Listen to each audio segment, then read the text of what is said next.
श्रीमद् भागवत गीता सिर्फ एक धर्म के लिए नहीं है, बल्कि इसे धरती के हर इंसान को पढ़ना और समझना चाहिए ताकि वह अपनी जिंदगी में सुख, शांति और सफलता को प्राप्त कर सके। कहा जाता है कि जिस घर में गीता का पाठ हर रोज पढ़ा जाता है या सुना जाता है, उस घर में भगवान श्री कृष्ण आते रहते हैं।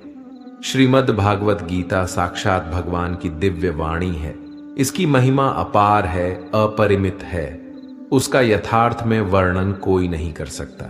शेष, महेश, गणेश भी इसकी महिमा को पूरी तरह से नहीं कह सकते, फिर मनुष्य की तो बात ही क्या है। भागवत गीता में कुल 18 अध्याय और 700 श्लोक हैं, जिसे सभी के लिए पढ़ पाना थोड़ा मुश्किल है।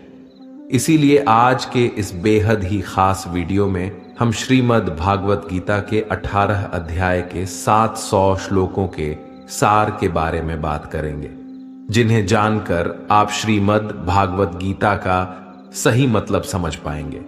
इसलिए इन विचारों को आप हर रोज रात में सोने से पहले जरूर सुनें। तो चलिए जानते हैं भागवत गीता के 700 श्लोकों के सार के बारे में। भगवान श्री कृष्ण कहते हैं कि हे अर्जुन, मैं सभी प्राणियों के हृदय में स्थित सबका आत्मा हूं। संपूर्ण प्राणियों का आदि, मध्य और अंत भी मैं ही हूं। मैं सूर्य हूं, मैं वेदों में सामवेद हूं, देवों में इंद्र हूं, इंद्रियों में मन हूं, मैं ब्रह्मा हूं, मैं विष्णु हूं, मैं महेश हूं, जलाशयों में मैं समुद्र हूं, पर्वतों में मैं हिमालय हूं। इस संपूर्ण संसार में तुम जो कुछ भी देख पाते हो, सब मैं ही हूं। कोई आदमी चाहे लाख चीजें जान ले, चाहे वह पूरे जगत को जान ले, लेकिन अगर वह स्वयं को नहीं जानता तो वह अज्ञानी है। अगर कोई आपको ठुकरा दे तो बुरा मत मानना, क्योंकि वे वास्तव में आपकी कीमत नहीं जानते। जो रिश्ता हमें रुला दे, उससे गहरा कोई रिश्ता नहीं, और जो रिश्ता हमें रोता हुआ छोड़ दे, उससे कमजोर कोई रिश्ता नहीं। हमेशा शांत रहें, इससे आपके जीवन में खुद को बहुत मजबूत पाएंगे, क्योंकि लोहा ठंडा होने पर ही मजबूत होता है, पर गर्म होने पर तो उसे किसी भी आकार में ढाला जा सकता है। किसी विपत्ति के समय आपको ये 7 गुण बचाएंगे: आपका ज्ञान, आपकी विनम्रता, आपकी बुद्धि, आपके भीतर का साहस, आपके अच्छे कर्म, सच बोलने की आदत और ईश्वर में विश्वास। आत्मा हमेशा जानती है कि सही क्या है और गलत क्या है, लेकिन मनुष्य के सामने चुनौती तो मन को समझने की होती है। मुश्किल समय में व्यक्ति अकेला हो जाता है, लेकिन मुश्किलों की वजह से वही व्यक्ति मजबूत हो जाता है। जो आपको सम्मान दे, उसी को सम्मान दीजिए। हैसियत देखकर सर झुकाना कायरता का लक्षण है। हे अर्जुन, जो न कभी हर्षित होता है, न किसी से द्वेष करता है, न शोक करता है, न कामना करता है, जो शुभ और अशुभ संपूर्ण कर्मों का त्यागी है, वह ज्ञानी मनुष्य मुझको अति प्रिय है। मुझे पाने के 3 तरीके हैं: ध्यान योग, ज्ञान योग और कर्म योग, और इन सब में कर्मयोग सबसे प्रधान है। किसी पर विश्वास करना हो तो उनकी बातों पर नहीं, उनकी हरकतों पर ध्यान दो। गुस्से के वक्त थोड़ा रुक जाने से और गलती के वक्त थोड़ा झुक जाने से जिंदगी और भी आसान हो जाती है। भगवान श्री कृष्ण कहते हैं, जो मनुष्य मुझे जान लेता है, वह जन्म मरण के बंधनों से मुक्त हो जाता है। जो मनुष्य भगवत गीता को पढ़कर उस पर अमल करता है, उसके सारे दुष्कर्मों का प्रभाव समाप्त हो जाता है।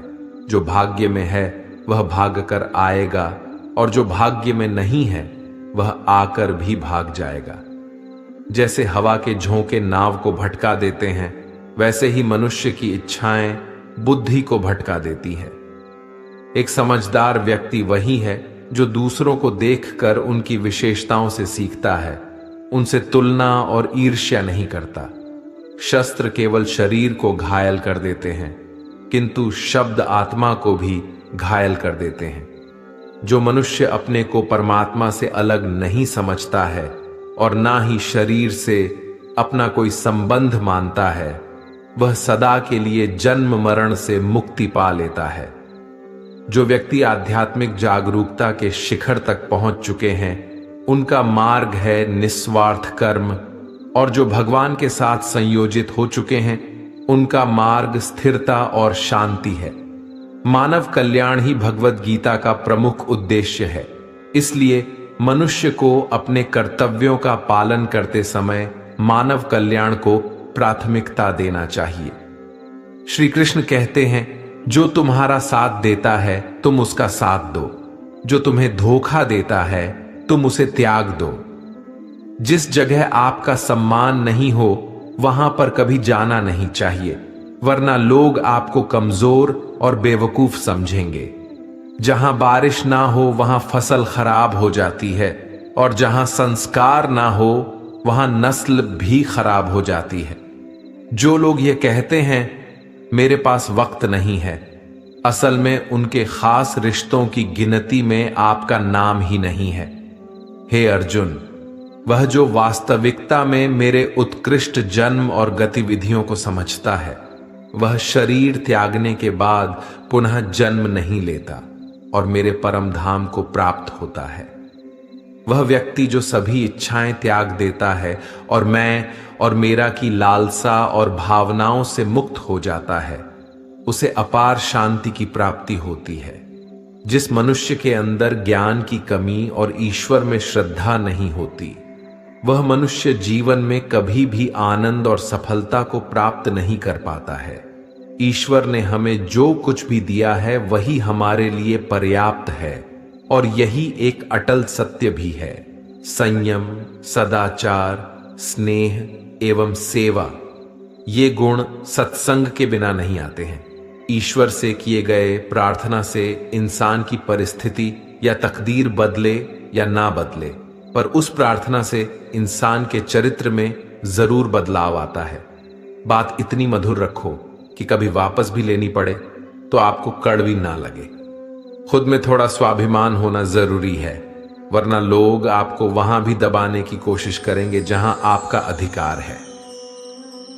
कोई एक महापुरुष ही आत्मा को आश्चर्य की भांति देखता है, वैसा ही दूसरा कोई महापुरुष ही इसके तत्व का आश्चर्य की भांति वर्णन करता है, तथा दूसरा कोई अधिकारी पुरुष ही इसे आश्चर्य की भांति सुनता है, और कोई तो सुनकर भी इसको नहीं जानता है। श्री भगवान कहते हैं, दुख सुख को समान समझने वाले जिस धीर पुरुष को यह इंद्रिय और विषयों के सहयोग व्याकुल नहीं करते, वह मोक्ष के योग्य होता है। जब तक तुम अपने आप से नहीं हार जाओ, तब तक दुनिया की कोई ताकत तुम्हें हरा नहीं सकती। कमजोर तुम नहीं, तुम्हारा वक्त है, और वक्त सबका बदलता है। तुम बस अपना कर्म करते जाओ। जिसने कभी संकट नहीं देखा, उसे अपनी ताकत का कभी एहसास नहीं होगा। जो दूसरों की तकलीफों को समझते हैं, जिनमें दया है, जो दिल से अच्छे हैं, उन्हें दोबारा जन्म नहीं लेना पड़ता। किसी को कुछ देकर घमंड मत कर, क्या पता तू दे रहा है या पिछले जन्म का कर्ज चुका रहा है। घमंडी मनुष्य का वंश, वैभव और प्रतिष्ठा तीनों ही चले जाते हैं। विश्वास ना हो तो रावण, कौरव और कंस को देख लो। चुप रहने से बड़ा कोई जवाब नहीं, और माफ कर देने से बड़ी कोई सजा नहीं। जिस मनुष्य के पास सब्र की ताकत है, उस मनुष्य की ताकत का कोई मुकाबला नहीं कर सकता। हमारी व्यर्थ की चिंता और मन का भय एक ऐसा रोग होता है जिससे हमारी आत्मीय शक्ति बिखर जाती है। मनुष्य को जीवन की चुनौतियों से भागना नहीं चाहिए, और ना ही भाग्य और ईश्वर की इच्छा जैसे बहानों का प्रयोग करना चाहिए। यज्ञ से बचे हुए अन्न को खाने वाले श्रेष्ठ पुरुष सब पापों से मुक्त हो जाते हैं, और जो पापी लोग अपना शरीर पोषण करने के लिए ही अन्न पकाते हैं, वे तो पाप को ही खाते हैं, अर्थात जो लोग ईश्वर को याद किए बिना अपने जिंदा रहने में ही लगे रहते हैं, उन्हें चोर समझना चाहिए। केवल ज्ञान ही एक ऐसा अक्षय तत्व है जो कहीं भी, किसी भी अवस्था में और किसी भी काल में मनुष्य का साथ नहीं छोड़ता। धरती पर जिस प्रकार मौसम में बदलाव आता है, उसी प्रकार जीवन में भी सुख दुख आता जाता रहता है। युद्ध हो या जीवन, सफलता केवल 3 शस्त्रों से प्राप्त होती है: धर्म, धैर्य और साहस। कोई भी मनुष्य जन्म से नहीं बल्कि अपने कर्मों से महान बनता है। कुछ पाना है तो खुद पर भरोसा कीजिए, क्योंकि सहारे कितने भी सच्चे और अच्छे हो, साथ छोड़ ही जाते हैं। मित्र गरीब है या अमीर यह मायने नहीं रखता, बल्कि वह आपके बुरे समय में आपका साथ कितना देता है यह मायने रखता है। धर्म चाहे जो भी हो, अच्छे इंसान बनो। हिसाब हमारे कर्म का होगा, धर्म का नहीं। खुशी के लिए काम करोगे तो खुशी नहीं मिलेगी, लेकिन खुश होकर काम करोगे तो खुशी जरूर मिलेगी। जब आप दूसरों के लिए अच्छा चाहते हैं तो वही अच्छी चीजें आपके जीवन में वापस आती है। यही प्रकृति का नियम है।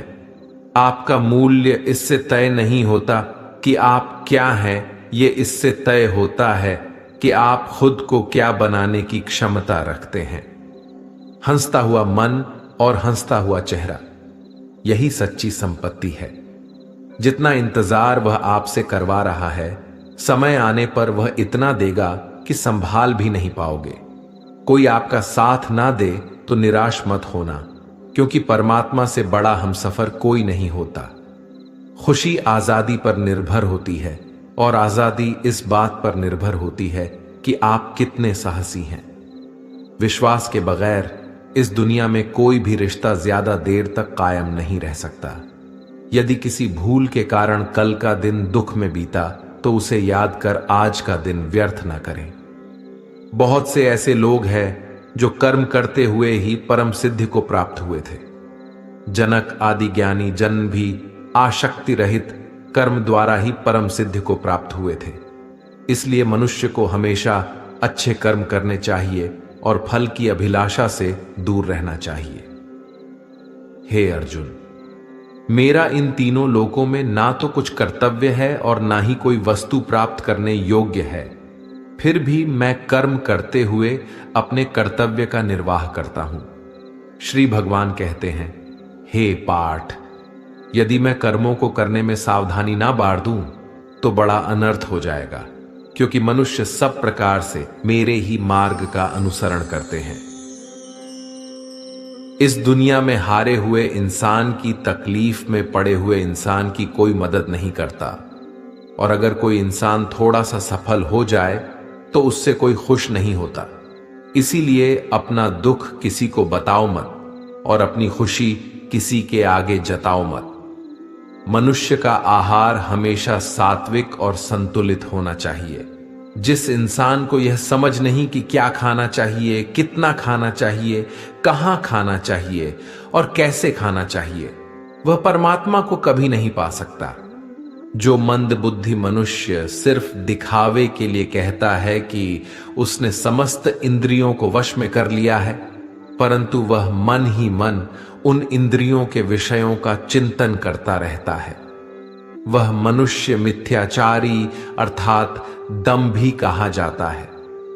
जो पुरुष परंपरा से नहीं चलता, सृष्टि चक्र के नियमों का पालन नहीं करता, अर्थात अपने कर्तव्य का पालन नहीं करता, वह इंद्रियों के द्वारा भोगों को भोगने वाला पापी पुरुष व्यर्थ ही जीता है। परंतु जो मनुष्य आत्मा में ही रमण करने वाला और आत्मा में ही तृप्त तथा आत्मा में ही संतुष्ट हो, उसके लिए कोई कर्तव्य नहीं है।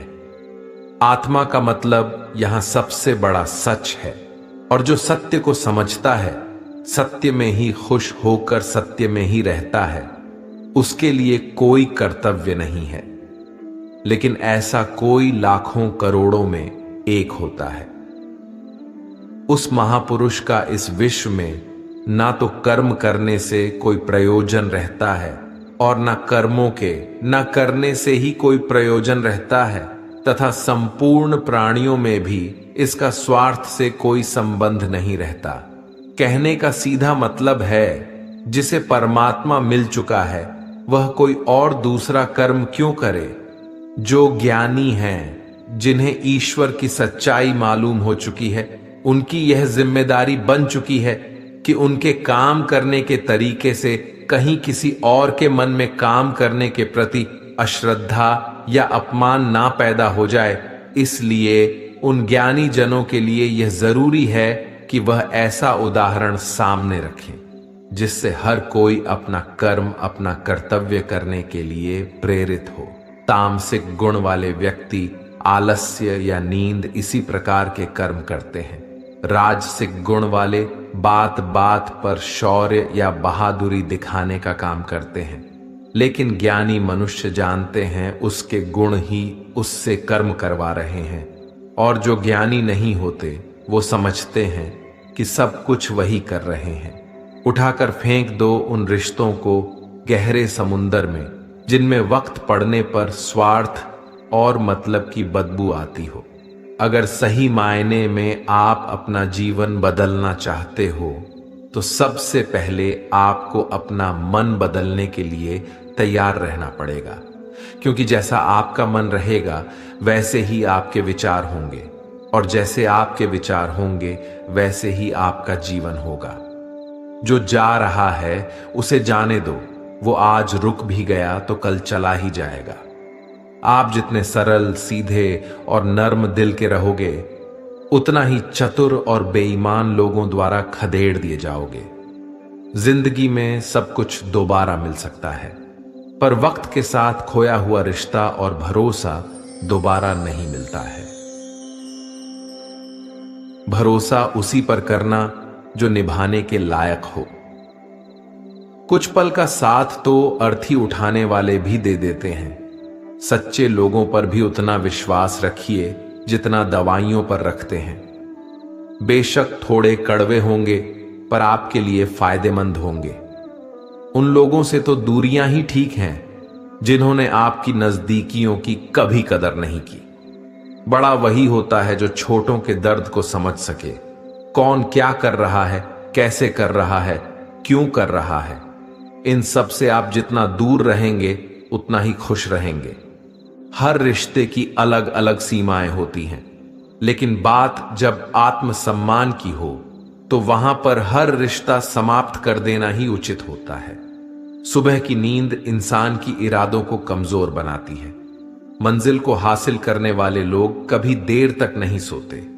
मदद एक ऐसी घटना है, करो तो लोग भूल जाते हैं और ना करो तो लोग याद रखते हैं। हर इंसान दो लोगों से हमेशा हार जाता है, एक अपने परिवार से और दूसरा अपनी पसंद के इंसान से।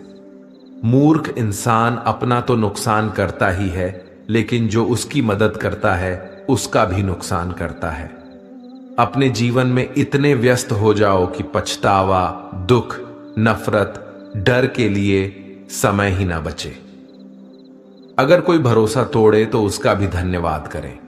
वो हमें सिखाते हैं कि भरोसा सोच समझ कर करना चाहिए। जीवन में सुख शांति चाहते हैं तो अपनी समस्याओं और आलोचनाओं को खुद पर हावी ना होने दें।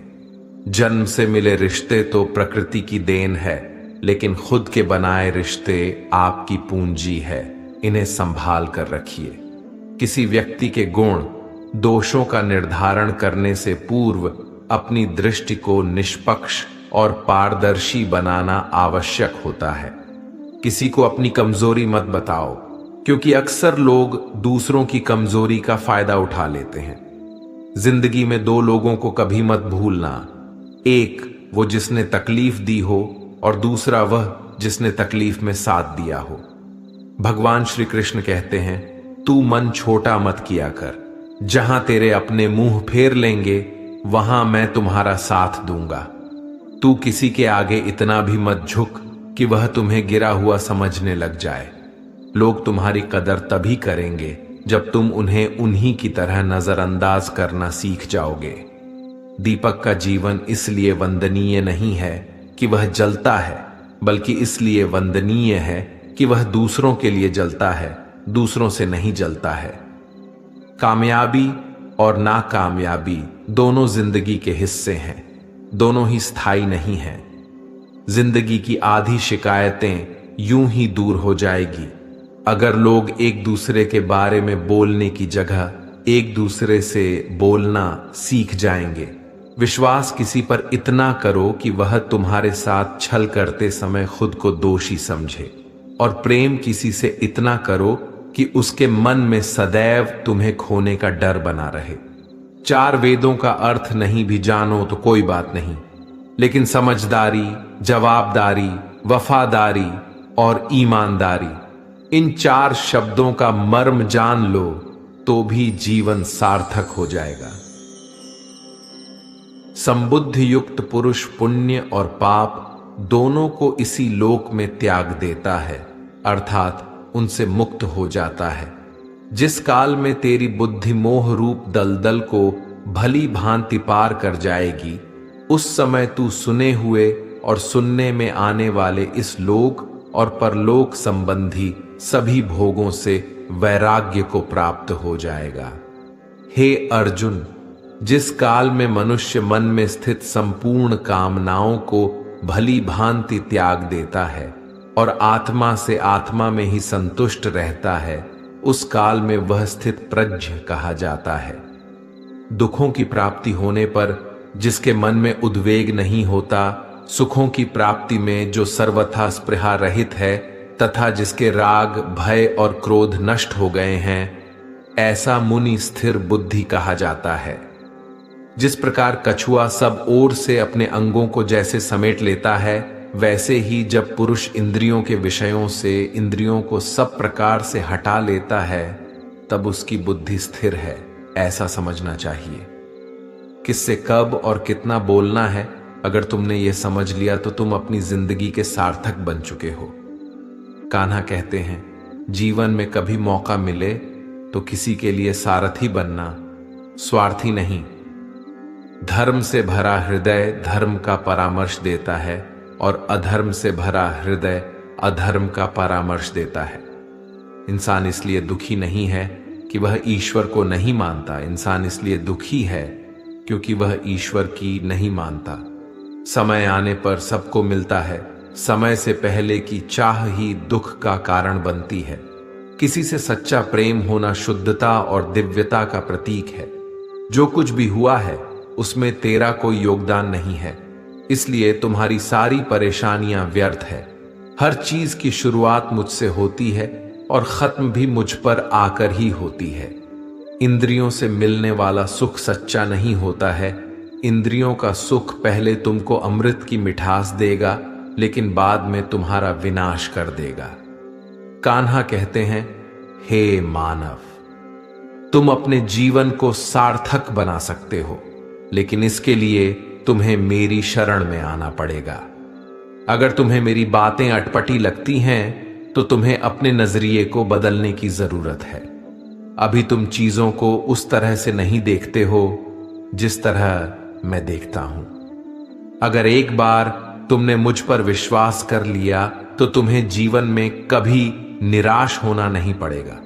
एक बार जो मुझ पर विश्वास कर लेता है उसका साथ मैं कभी नहीं छोड़ता हूं। जो व्यक्ति मेरे भक्तों के साथ धोखा करता है उसके लिए मैं सबसे बड़ा शत्रु हूं। अगर किसी ने मेरे भक्त को एक बार भी धोखा दिया तो जन्मों जन्मों तक मैं उसका उद्धार नहीं करता हूं। मैं हर दिल को एक मंदिर की तरह देखता हूं। जो दिल जितना सुंदर होता है वहां मैं उतना ही अधिक ठहरता हूं। श्री भगवान कहते हैं, इस दुनिया में तुम प्रेम सभी से करो, लेकिन पूर्ण रूप से विश्वास किसी पर मत करो। अगर तुमको भरोसा करना है तो केवल परमात्मा पर करो। जब तुम शुरुआत करोगे तो स्वाभाविक रूप से तुमको असफलता मिल सकती है। कई बार तुमको गिरना भी पड़ सकता है, लेकिन इसका मतलब यह नहीं होना चाहिए कि तुम उस काम को करना ही छोड़ दो। एक समय आएगा जब तुम परिपूर्ण हो जाओगे और तुम्हारे सभी काम सफल हो जाएंगे। इस काम में मैं हमेशा तुम्हारे साथ खड़ा रहूंगा। मैं तुम्हारे हर छोटे बड़े कर्म में साथ दूंगा। तुम्हारा जो दिल करे उसको करो, लेकिन नम्रता और सरलता के साथ, अहंकार के साथ नहीं। इस धरती पर आने के बाद आपका मुख्य उद्देश्य यहां से मुक्त होना है।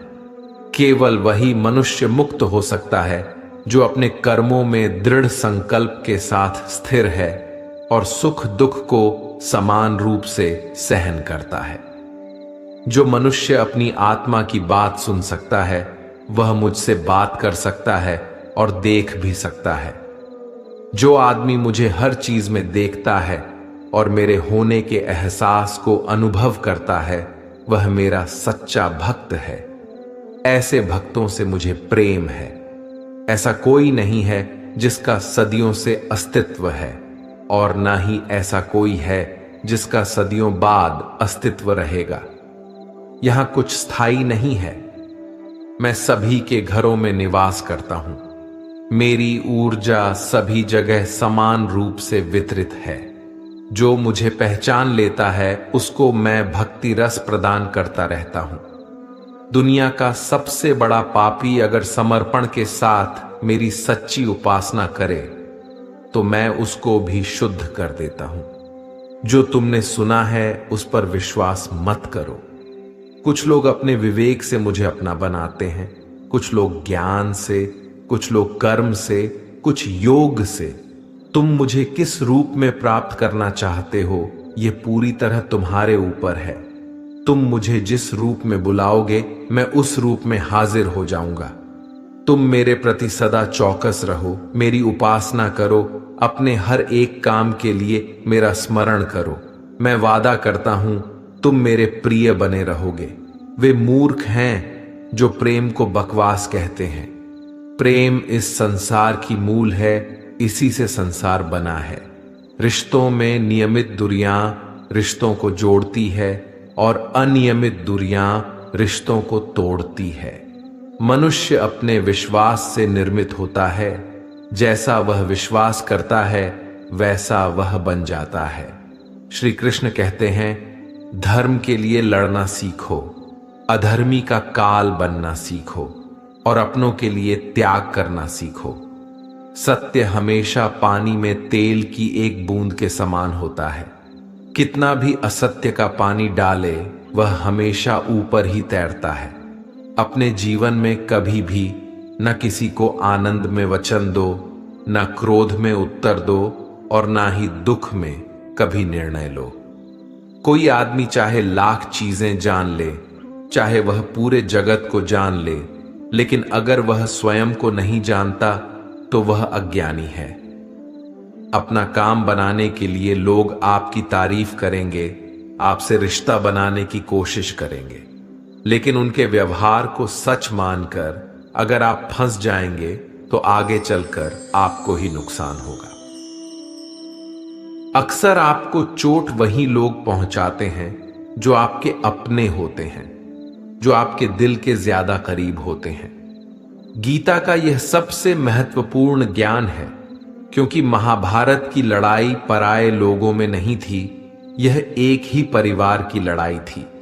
चाहे आप किसी की मदद करो या मत करो, लेकिन जानबूझकर कभी किसी का दिल नहीं दुखाना चाहिए, क्योंकि जब किसी का दिल आपकी वजह से दुखता है तो हमेशा याद रखना कि आपको भी वह दर्द एक दिन जरूर मिलेगा।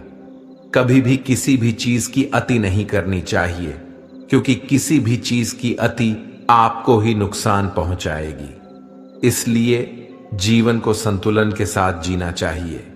जो आपके साथ अधर्म करे, पाप करे, गलत करे, उसे सजा जरूर देना चाहिए। अगर आप उसे सहते हैं तो वह आपके साथ और गलत करता है और आप उससे भी बड़े पाप के भागीदार बन जाएंगे।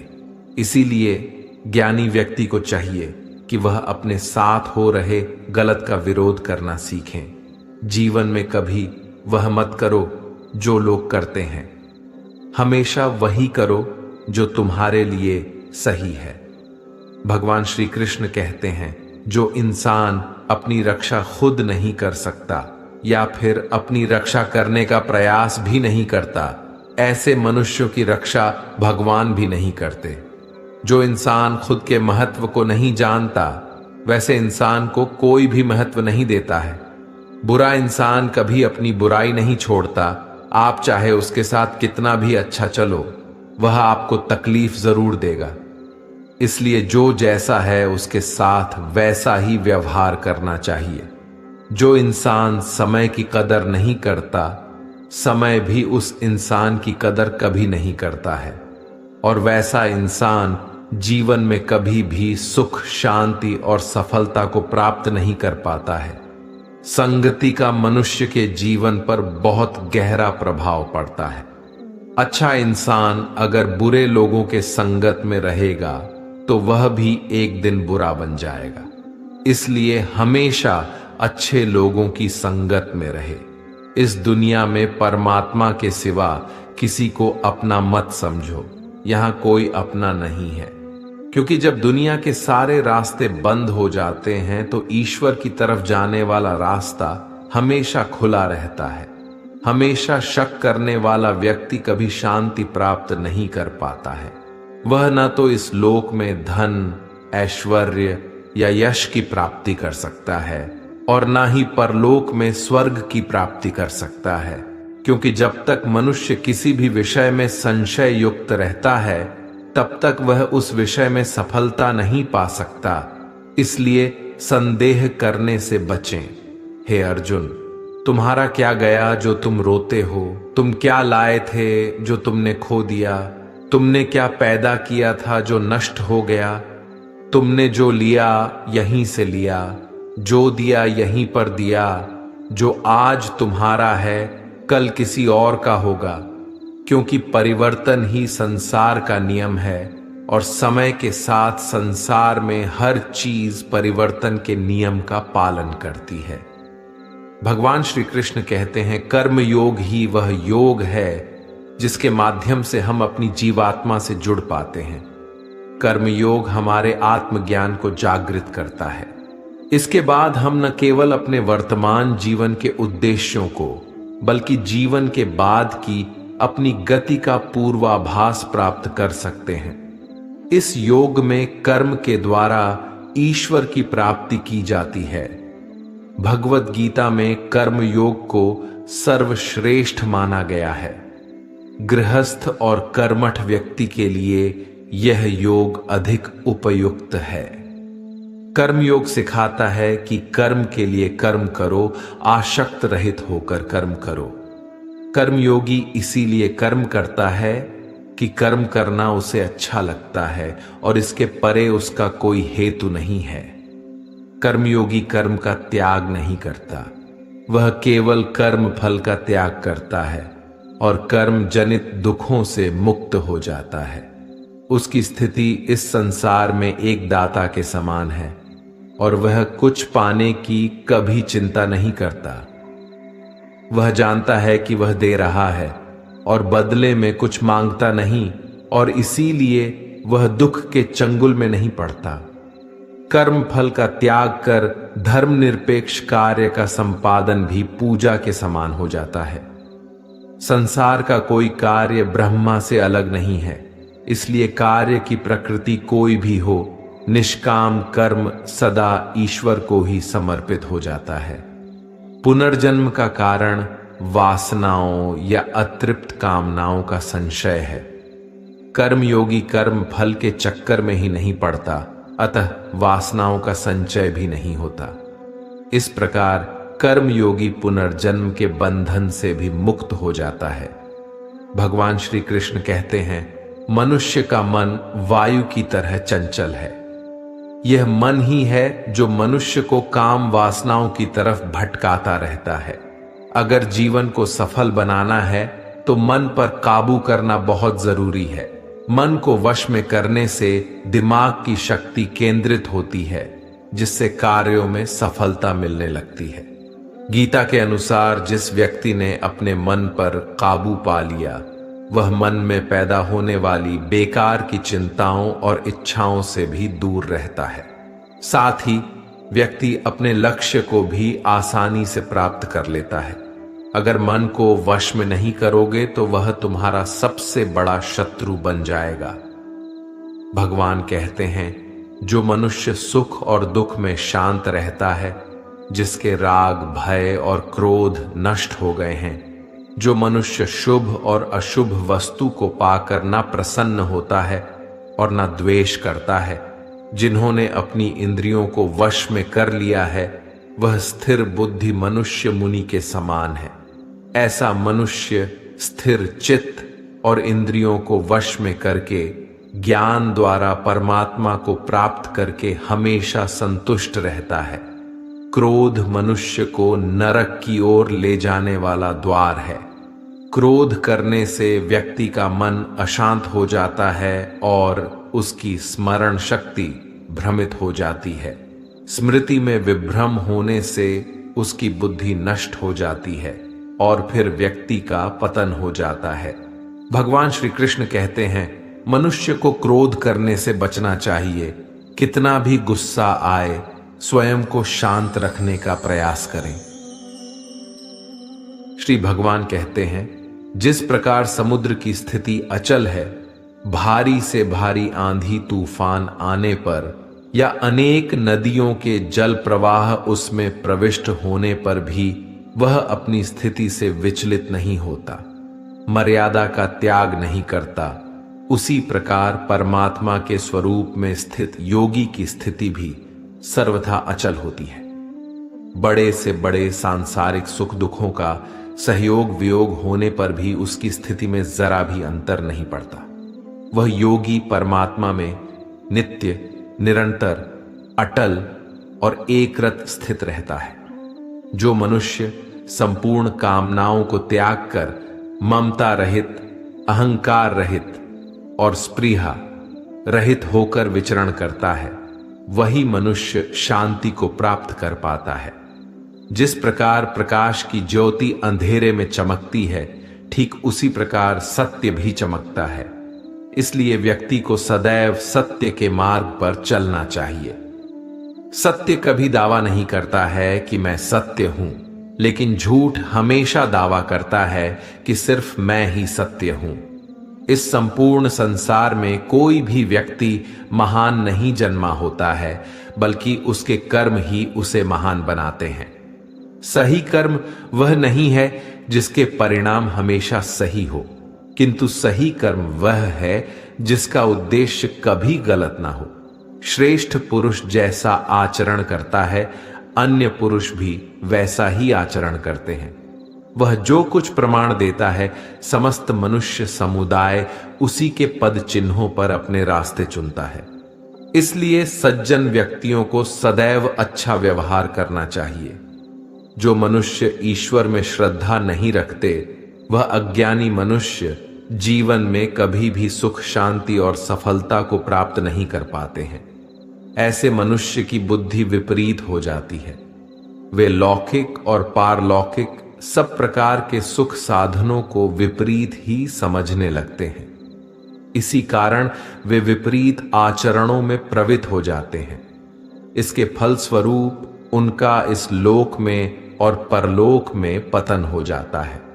वे अपनी वर्तमान स्थिति से भी भ्रष्ट हो जाते हैं और मरने के बाद उनको अपने कर्मों का फल भोगने के लिए सूकर, कुकर आदि नीच योनियों में जन्म लेना पड़ता है या घोर नरक में पड़कर भयानक यातनाएं भोगनी पड़ती है। भगवान श्री कृष्ण कहते हैं, जो मनुष्य अपने कर्तव्यों का पालन करते हुए विपरीत परिस्थितियों में भी अपने धर्म के मार्ग पर अडिग रहता है और उसके कारण अगर उसकी मृत्यु भी हो जाती है, तो वह मृत्यु भी उसके लिए परम कल्याणकारक बन जाता है और उस मनुष्य को स्वर्ग की प्राप्ति होती है। हे अर्जुन, मेरे और तुम्हारे बहुत से जन्म हो चुके हैं। उन सबको तू नहीं जानता, किंतु मैं जानता हूं। मैं अजन्मा और अविनाशी हूं। मैं समस्त प्राणियों का ईश्वर होते हुए भी अपनी प्रकृति को अधीन करके अपनी योग माया से प्रकट होता रहता हूं। जब जब इस धरती पर धर्म की हानि और अधर्म की वृद्धि होती है, तब तब अधर्म का विनाश और धर्म की पुनर्स्थापना हेतु मैं अपने एक नए रूप को रचता हूं और लोगों के सम्मुख प्रकट होता रहता हूं। मनुष्य मेरी जिस भी रूप की पूजा करते हैं, मैं भी उनको उनकी भावना के अनुसार उसी रूप में दर्शन देता हूं। मनुष्य जिस जिस भाव से मेरी उपासना करते हैं, मैं उनके उस भाव का ही अनुसरण करता हूं। जो मेरा चिंतन करता है उसका मैं चिंतन करता हूं। जो मेरे लिए व्याकुल होता है उसके लिए मैं भी व्याकुल हो जाता हूं। जो मुझे अपना सर्वस्व अर्पण कर देता है, मैं भी उसे अपना सर्वस्व अर्पण कर देता हूं। इस मनुष्य लोक में सांसारिक भोग के लिए लोग इंद्रा आदि देवताओं की उपासना करते हैं, क्योंकि देवताओं का पूजन करने वालों को उनकी उपासना का फल तुरंत मिल जाता है। लेकिन मैं ऐसा नहीं करता हूं। मेरे भक्त यदि सकाम भाव से भी मेरा भजन करते हैं, तो भी मैं उनकी उसी कामना को पूर्ण करता हूं, जिसकी पूर्ति से उनका विषयों से वैराग्य होकर मुझ में प्रेम और विश्वास बढ़ता है। इसीलिए सांसारिक मनुष्य को मेरी भक्ति का फल शीघ्र मिलता हुआ नहीं दिखता है, और इसलिए वह मंद बुद्धि मनुष्य कर्मों का फल शीघ्र प्राप्त करने की इच्छा से अन्य देवताओं का ही पूजन किया करते हैं। इंसान हमेशा अपने भाग्य को कोसता है, यह जानते हुए भी कि भाग्य से भी ऊंचा उसका कर्म है जो उसके स्वयं के हाथों में है। जो हुआ वह अच्छा हुआ, जो हो रहा है वह भी अच्छा हो रहा है, जो होगा वह भी अच्छा ही होगा। जो बीत गया उसका तुम पछतावा ना करो और भविष्य की चिंता भी ना करो, अभी तो वर्तमान चल रहा है।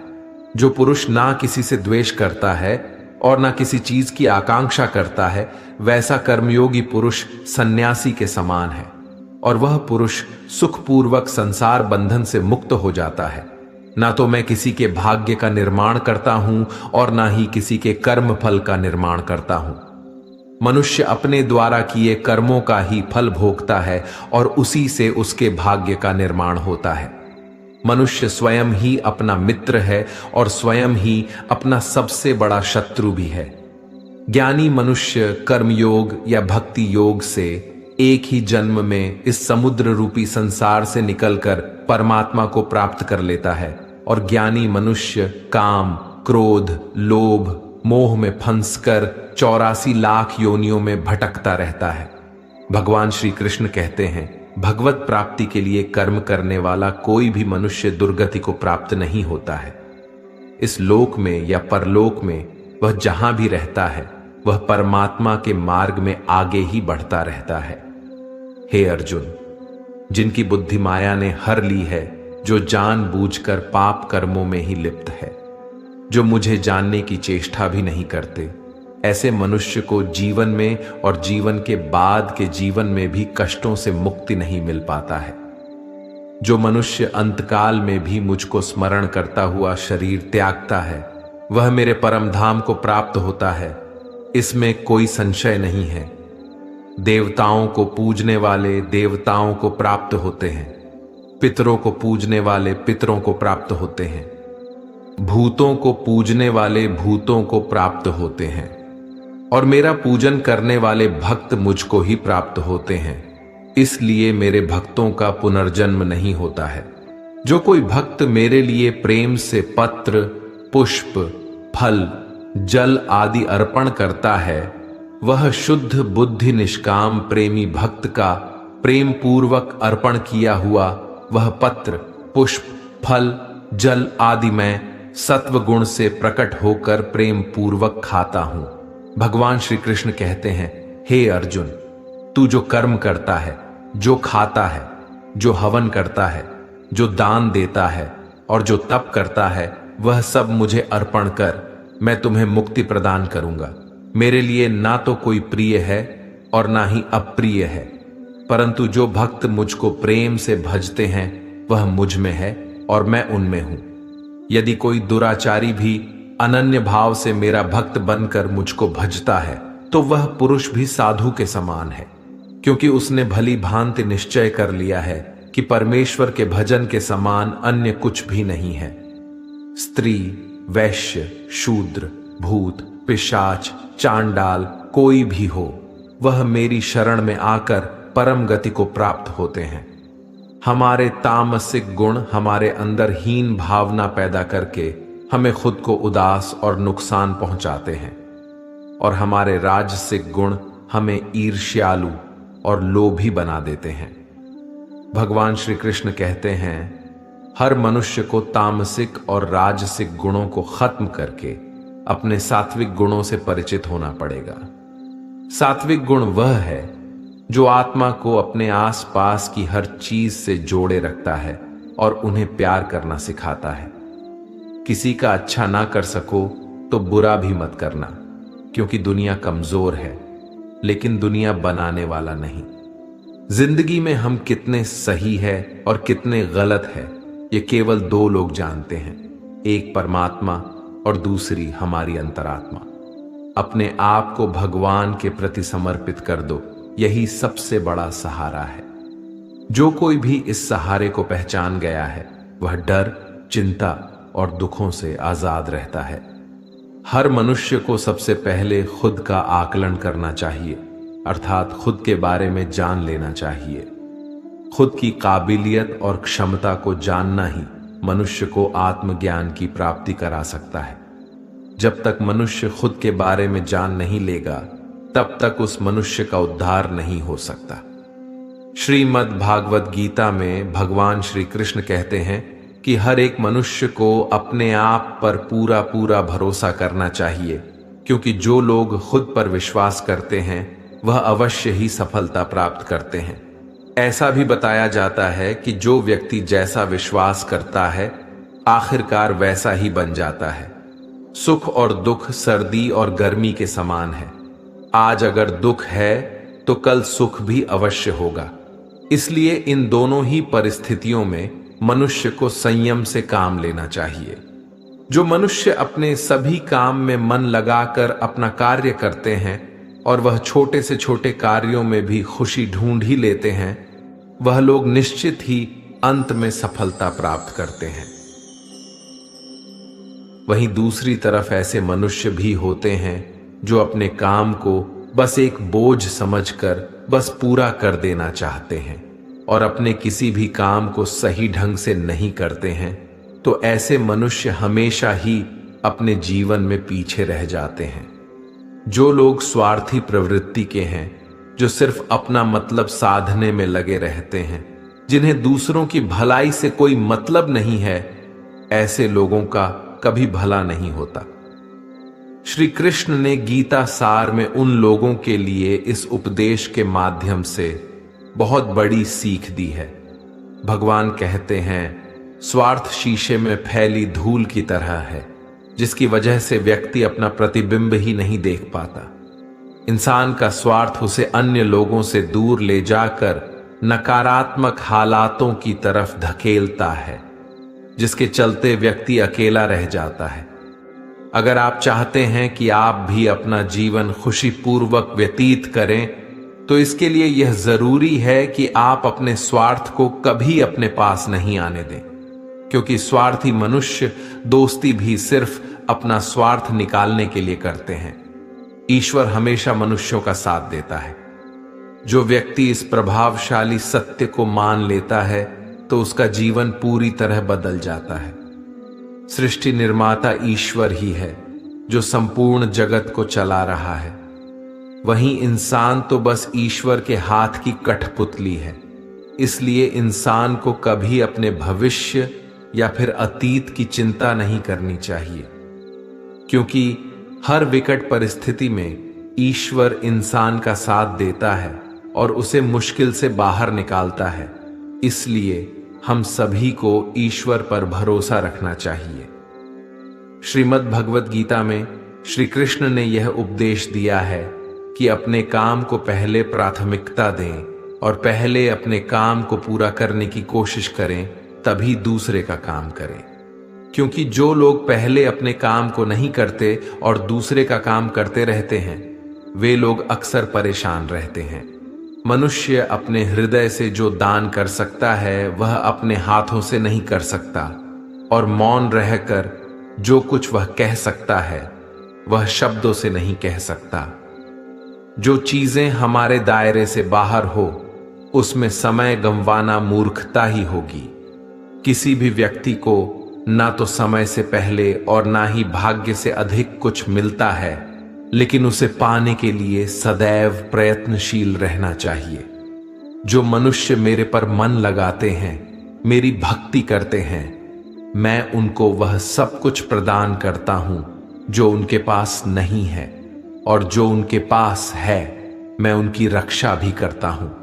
इसलिए यह बहुत जरूरी है कि हम अपने बुरे वक्त में परमात्मा पर भरोसा रखें। भगवान श्री कृष्ण कहते हैं, कितना भी बुरा वक्त आ जाए कभी विचलित नहीं होना चाहिए, बल्कि डटकर उसका सामना करना चाहिए, क्योंकि यह संसार का नियम है। जो आया है उसे दुख का सामना करना पड़ेगा। रोने से और चिंता करने से कोई फायदा नहीं होने वाला है, बल्कि इससे दुख और बढ़ेगा।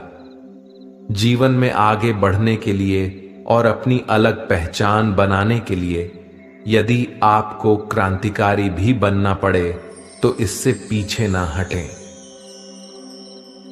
कहने का सीधा मतलब यह है कि जरूरत के हिसाब से खुद में बदलाव करें और समाज के बारे में ना सोचते हुए अपने काम पूरे करें।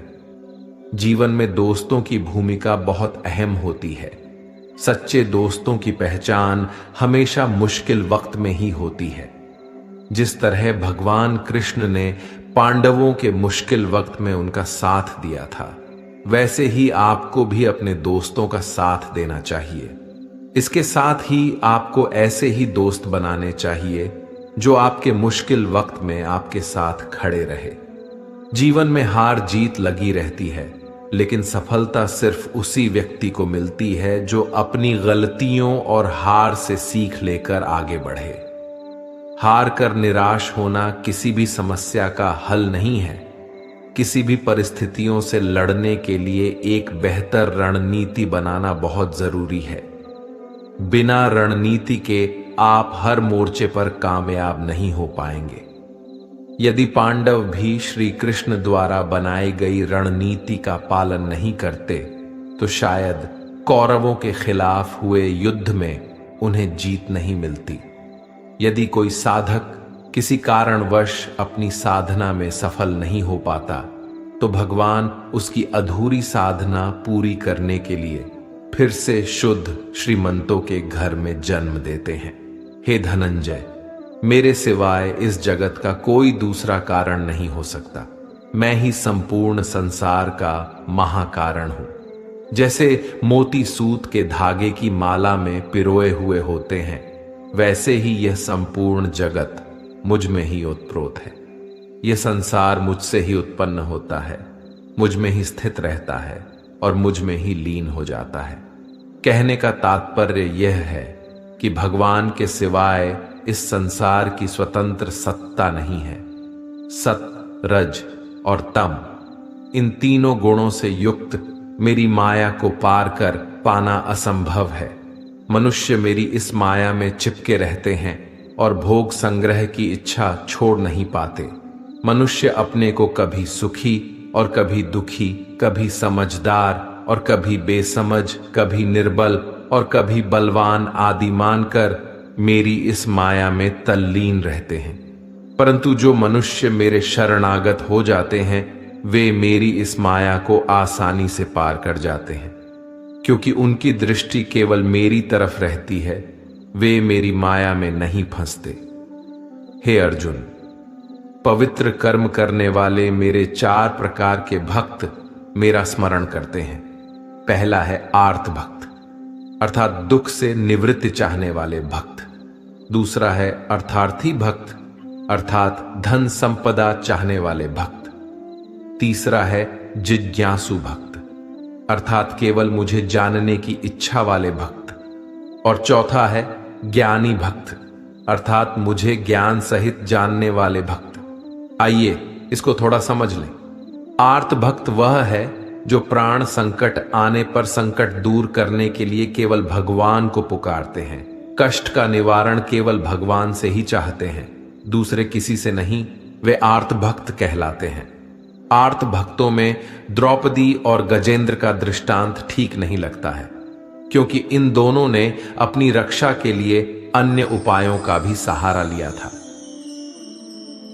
चीरहरण के समय जब तक द्रौपदी, भीष्म, पितामह और पांचों पांडवों पर भरोसा करती रही, तब तक वह रोती, बिलखती और कष्ट पाती रही। परंतु जब सब सहारा छोड़कर अनन्य भाव से प्रभु को पुकारा, तब प्रभु ने उसकी लाज बचाई।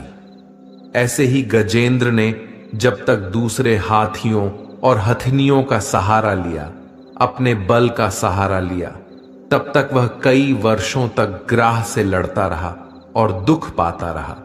सब सहारा छूटने के बाद जब उसने ओम नमो भगवते कहकर हरि को पुकारा, तब भगवान ने तुरंत आकर ग्रह का मुंह फाड़ दिया और गजेंद्र का उद्धार किया। आर्त भक्तों में अभिमन्यु की पत्नी उत्तरा का दृष्टांत सही लगता है, कारण कि जब उस पर आफत आई तब उसने भगवान श्री कृष्ण के सिवाय किसी दूसरे उपाय का सहारा नहीं लिया। उसने सीधे भगवान से निवेदन किया। उसने श्री भगवान से कहा कि हे जगतपति, यह दहकता हुआ अश्वत्थामा का वाहन मेरे गर्भ को नष्ट करने के लिए दौड़ा आ रहा है, मेरी रक्षा करें। तुरंत उत्तरा के गर्भ में प्रविष्ट होकर भगवान ने गर्भ की रक्षा की और परीक्षित को बचाया। अर्थार्थी भक्त वह है जिनको अपनी सुख सुविधा के लिए धन संपत्ति प्राप्त करने की इच्छा हो जाती है, परंतु उसको वे केवल भगवान से ही चाहते हैं, दूसरों से नहीं। ऐसे भक्त अर्थार्थी भक्त कहलाते हैं। जिज्ञासु भक्त वह है जिसमें भगवान को जानने और भगवत भक्ति की जोरदार इच्छा हो जाती है। जिज्ञासु भक्तों में उद्धव जी का नाम लिया जाता है। भगवान ने उद्धव जी को दिव्य ज्ञान का उपदेश दिया था, जो उद्धव गीता के नाम से भी प्रसिद्ध है। श्रीमद् भागवत गीता में उच्च कोटि के भगवत प्रेमी को ज्ञानी भक्त माना गया है। उनके मन में किसी भी प्रकार की कोई इच्छा नहीं होती, वे केवल भगवान के प्रेम में ही मस्त रहते हैं। प्रेमी भक्तों में गोपियों का नाम प्रसिद्ध है। गोपियों ने अपने सुख का त्याग कर प्रियतम भगवान के सुख को ही अपना सुख माना था। ज्ञानी अर्थात प्रेमी भक्त भगवान से कुछ नहीं चाहता, इसलिए वह भगवान का सर्वश्रेष्ठ भक्त है। बुरे लोग हमेशा बुरे कर्म करते हैं, फिर भी वह जीवन में सुखी और संपन्न रहते हैं, जबकि अच्छे लोग जीवन भर अच्छे कर्म करते हैं, फिर भी उसे अपमान और दर्द ही मिलता है। अक्सर लोगों के मन में ऐसा सवाल रहता है कि जो लोग अच्छे कर्म करते हैं वह परेशान रहते हैं, वही जो बुरे कर्म करते हैं वह खुशी से रह रहे होते हैं। अच्छे कर्म करने वाले परेशान होते हैं कि आखिर उन्हें इतनी परीक्षा क्यों देनी पड़ रही है, जबकि जो अधर्म की राह में है वह खुश हैं और जिंदगी का लुत्फ उठा रहे हैं। अक्सर लोग सोचते हैं कि अब अच्छाई का जमाना ही नहीं रहा। अगर आपके मन में भी यह सवाल आया है तो आज आप इसका जवाब सुन लीजिए। यह जवाब वह है जो भागवत गीता में लिखा है और श्री कृष्ण ने अर्जुन को दिया था। भगवत गीता में वर्णित कथा के अनुसार जब भी अर्जुन के मन में कोई दुविधा होती थी तो वह श्री कृष्ण के पास पहुंच जाते थे। एक बार की बात है, अर्जुन ने भगवान श्री कृष्ण के समीप आकर कहा कि वह दुविधा में है और इसका जवाब वह श्री कृष्ण से चाहते हैं। श्री कृष्ण ने पूछा कि क्या सवाल है? अर्जुन ने कहा, मुझे यह जानना है कि अच्छे लोगों के साथ हमेशा बुरा ही क्यों होता है, वहीं बुरे लोग खुशहाल दिखते हैं। अर्जुन के मुंह से ऐसी बातें सुनकर श्री कृष्ण मुस्कुराए और कहा, मनुष्य जैसा सोचता है और महसूस करता है वैसा कुछ नहीं होता है, बल्कि अज्ञानता की वजह से वह सच्चाई नहीं समझ पाता है। अर्जुन उनकी ये बात समझ नहीं पाए। इसके बाद श्री कृष्ण ने क्या कहा वह जानते हैं। कान्हा ने अर्जुन से कहा कि हे पार्थ, मैं तुम्हें एक कथा सुनाता हूं। उसे सुनकर तुम समझ जाओगे कि हर प्राणी को उसके कर्म के हिसाब से ही फल मिलता है। प्रकृति हर किसी को अपनी राह चुनने का मौका देती है। अब वह मनुष्य की इच्छा पर निर्भर करता है कि उसने धर्म की राह चुनी है या अधर्म की। कथा शुरू करते हुए श्री कृष्ण ने कहा, एक नगर में दो पुरुष रहा करते थे। एक पुरुष व्यापारी था जिसके जीवन में धर्म की बहुत महत्व थी। वह पूजा पाठ में यकीन रखता था। वह हर रोज मंदिर जाता था और दान धर्म भी करता था और हर रोज भगवान की पूजा करता था। वहीं दूसरा पुरुष बिल्कुल विपरीत था। वह हर रोज मंदिर तो जाता था लेकिन पूजा करने नहीं, बल्कि मंदिर के बाहर से जूते चप्पल चुराने जाता था। उसे दान और धर्म से कोई लेना देना नहीं था। समय बीतता गया और एक दिन बहुत जोर की बारिश हो रही थी। इस वजह से मंदिर में पुजारी के अलावा कोई नहीं था। यह बात जब दूसरे पुरुष को पता चली तो उसने कहा कि यह सही मौका है मंदिर का धन चुराने का। पंडित से नजर बचाकर उसने मंदिर का सारा धन चुरा लिया। उसी समय धर्म कर्म में विश्वास रखने वाला व्यक्ति भी मंदिर पहुंचा। दुर्भाग्य से मंदिर के पुजारी ने उसे ही चोर समझ लिया और चिल्लाने लगे। वहां लोग एकत्र हो गए और उसे बहुत मारा। किसी तरह वह बचते बचाते वहां से निकला तो दुर्भाग्य ने उसका साथ वहां भी नहीं छोड़ा। मंदिर के बाहर वह एक गाड़ी से टकरा गया और घायल हो गया। फिर वह व्यापारी लंगड़ाते हुए घर जाने लगा तो रास्ते में उसकी मुलाकात उस पुरुष से हुई जिसने मंदिर से धन चुराया था। उसने कहा, आज तो मेरी किस्मत चमक गई, एक साथ इतना सारा धन मिल गया। यह सब देखकर उसे बहुत बुरा लगा और उसने अपने घर से भगवान की सारी तस्वीरें निकाल दी। कुछ सालों बाद दोनों पुरुषों की मृत्यु हो गई। मरने के बाद जब दोनों यमराज की सभा में पहुंचे और भले पुरुष ने दूसरे व्यक्ति को देखा तो उसे बहुत गुस्सा आया। उसने क्रोधित होकर यमराज से पूछ ही लिया, मैं तो हमेशा अच्छे कर्म करता था, दान में विश्वास रखता था, उसके बदले जीवन भर मुझे अपमान और दर्द ही मिला और इस व्यक्ति को नोटों से भरी पोटली। आखिर ऐसा भेदभाव क्यों? इस पर यमराज ने कहा, पुत्र, तुम गलत समझ रहे हो। जिस दिन तुम्हारी गाड़ी से टक्कर हुई थी वह दिन तुम्हारे जीवन का आखिरी दिन था, परंतु तुम्हारे अच्छे कर्मों की वजह से तुम्हारी मौत सिर्फ एक छोटी से चोट में बदल गई। तुम इस दुष्ट व्यक्ति के बारे में जानना चाहते हो? दरअसल इसके भाग्य में राजयोग था, मगर इसके कुकर्मों और अधर्म की वजह से वह सिर्फ एक छोटी सी धन की पोटली में बदल गया। कथा सुनाने के बाद श्री कृष्ण अर्जुन से कहते हैं, हे पार्थ, क्या तुम्हें तुम्हारे सवाल का जवाब मिल गया?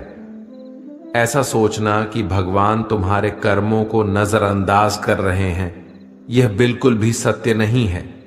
भगवान हमें कब, क्या, किस रूप में दे रहा है मनुष्य को समझ में नहीं आता है, मगर आप अच्छे कर्म करते रहे तो भगवान की कृपा हमेशा बनी रहती है।